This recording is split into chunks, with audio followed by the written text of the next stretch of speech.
In this presentation, you will learn how the UN's Agenda 21, or Sustainable Development, affects property ownership. You will also find sources for additional information. As Americans, our property rights matter. Land, buildings, and material goods are the means by which we live. Without rights over our property, we have no rights over our very means of survival, and therefore we are no longer free. Our Founding Fathers knew this and declared our rights unalienable, meaning no person could ever take them away. So critical are property rights that our Constitution protects them in the Fifth Amendment. No person shall be deprived of life, liberty, or property without due process of law. Individual rights and freedoms are two elements that make America exceptional. Not all nations think that way. Sustainable development was coined in a 1987 report to the UN called Our Common Future. It is defined as development that meets the needs of the present without compromising the ability of future generations to meet their own needs. This sounds fine, until you read the report. It states, poverty is a major cause and effect of global environmental problems. It then blames nations like the United States for consuming too much and having too much wealth, much of it in the form of private property. The report concludes the only way to make the future sustainable is to reduce America's living standards and transfer our wealth to developing nations. The radical ideas promoted in Our Common Future were codified as Agenda 21 at the 1992 UN Conference on Environment and Development known as the Rio Earth Summit.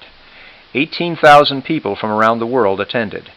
Agenda 21, according to the UN literature, is a comprehensive plan of action to be taken globally, nationally, and locally by organizations of the UN system in every area in which human beings impact the environment.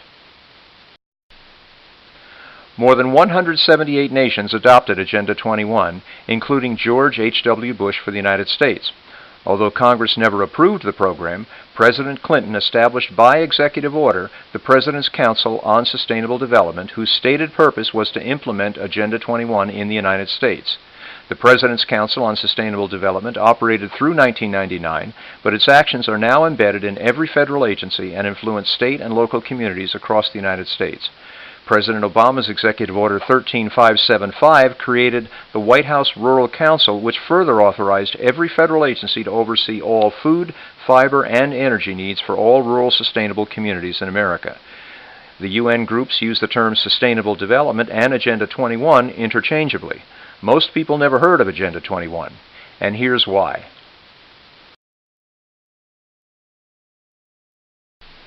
J. Gary Lawrence is a world leader in smart growth.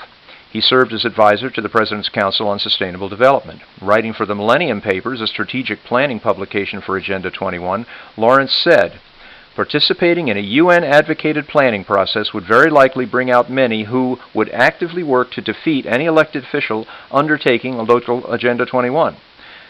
So we can call our process something else, such as comprehensive planning, growth management, or smart growth. And they have. Agenda 21 uses fuzzy names that blanket it in environmental causes like smart growth, open spaces, historic preservation, just to name a few. Regardless of the name, the intention is to remove this, which is now called urban sprawl, and replace it with this.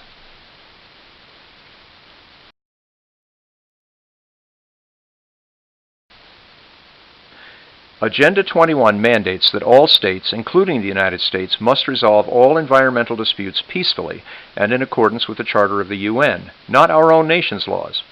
Our Constitution says that man's rights are inherent to his nature as a man and as such are unalienable.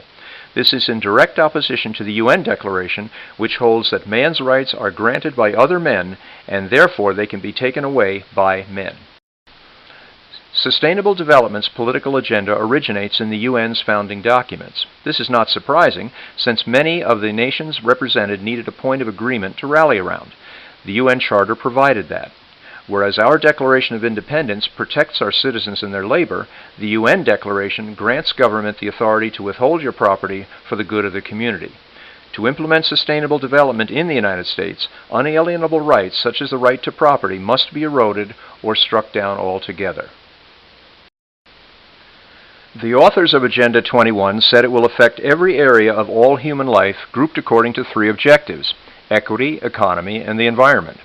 By defining these terms vaguely, a litany of abuses in states, counties, and local communities has resulted.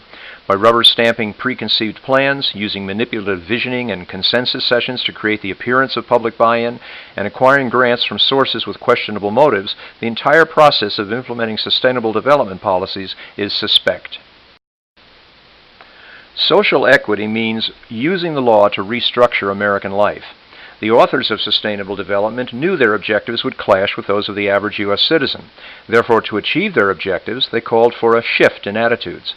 The premise of sustainable development is that individual human wants, needs, and desires must conform to the views and dictates of the planners.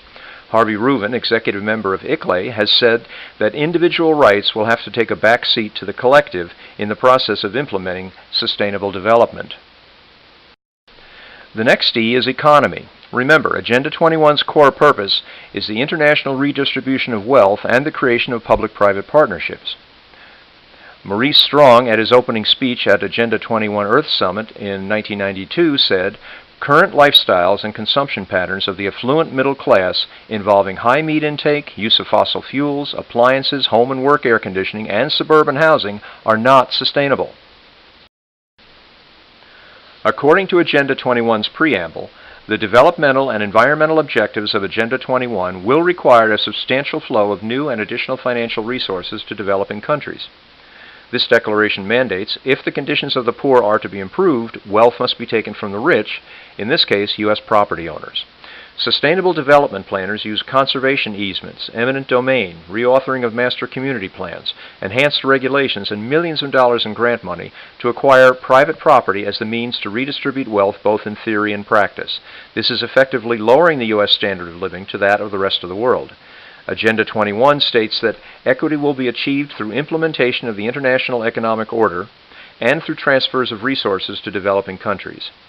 In addition to its appeal for international redistribution of wealth, sustainable development restructures the economy by replacing our free enterprise system with public-private partnerships.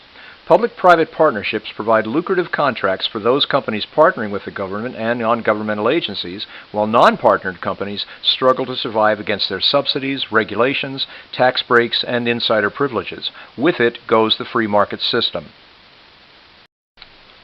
Sustainable development places nature over man. According to the Rio Declaration, human beings are at the center of concerns for sustainable development. We are only entitled to a healthy life if it is in harmony with nature.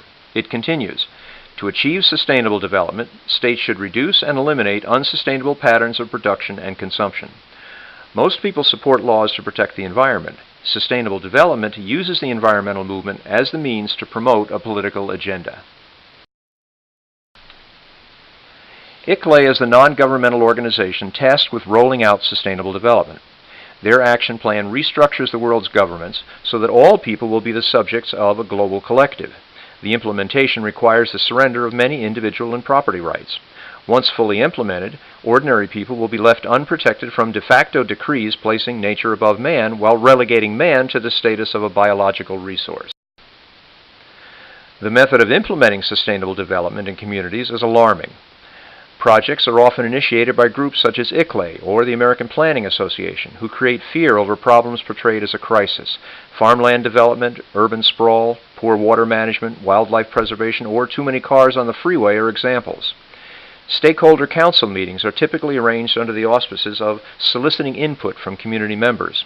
Often these are already supporters of the plan. Surveys poll a small number of residents and include loaded questions such as, which of the following areas do you think should be protected or acquired? A typical stakeholder council meeting is run by a trained facilitator. His job is not to enter all views into the record, but to guide the group to a predetermined consensus.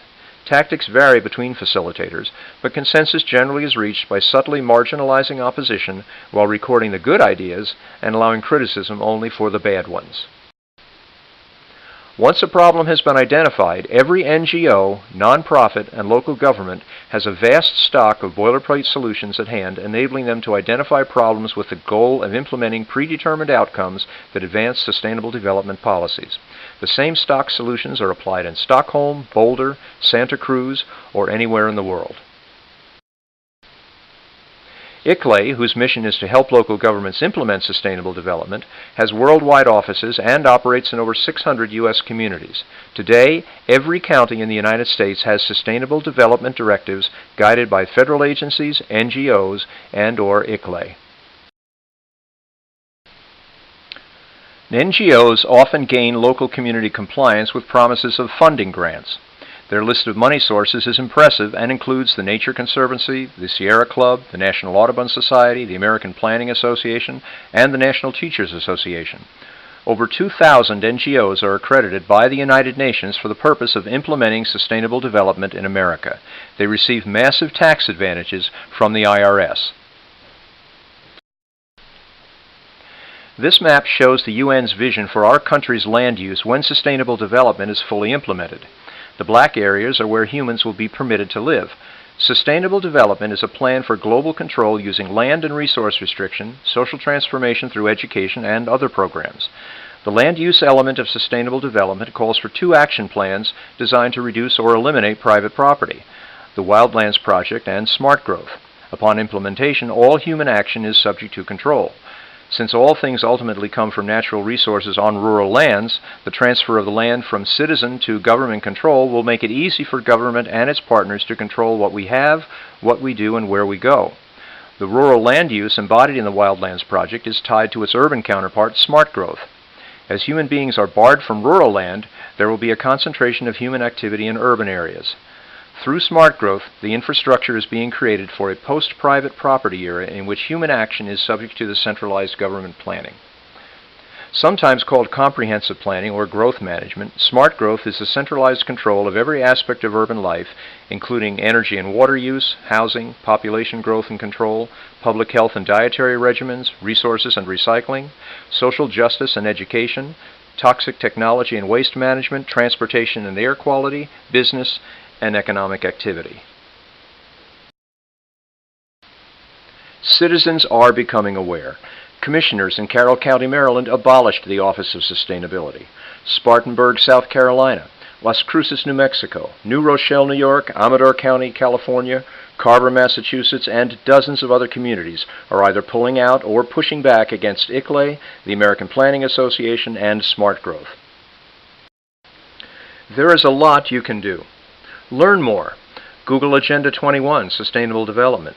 Challenge claims that we're losing open space, and the notion of economic justice. Demand planners reveal sources of statistics, surveys, and crisis claims.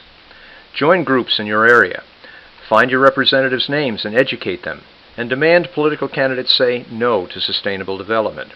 Recruit your friends and neighbors to get involved, and hand out flyers. Our local communities are in peril because a small group seeks to convince us that unless we surrender our property and freedoms, unless we subsume our individual rights to the good of the community, the planet will not survive. Yet this is a false choice. For over 200 years, Americans have protected our planet, our nation, and our liberties. As communities, we can pull together to create our own plans to improve the environment without the control of international groups and the seductive lure of easy federal grants. Together we can save our environment and keep our rights and freedoms. Working together is the real choice. Here are some resources for you to check for further information. Thank you.